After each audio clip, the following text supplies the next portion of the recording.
Final na. Naman siya i-press ko na itong mga panahon. Sir, according to Attorney Kitain, sir, December 10 pwede daw i-withdraw daw yung COC. And possible daw nagudawat siya for higher position. Murag, dili naman yata pwede mo withdraw and then mo file kag another position.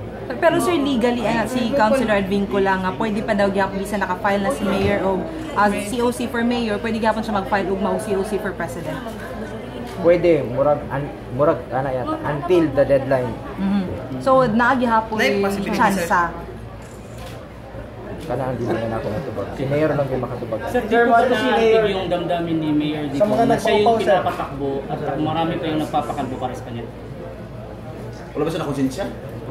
Di ba sa naanting yung dukusan niya? Yan na lang yung kung Sir, mato ba si Mayor sa rally o niya? asa nga rally? Dito sa Rizal Park. Paway siya. Dili. Paway, di ka lang siya biyahe. asa siya gikan, sir? Sir, papakalbo, sir. Papakalbo, sir.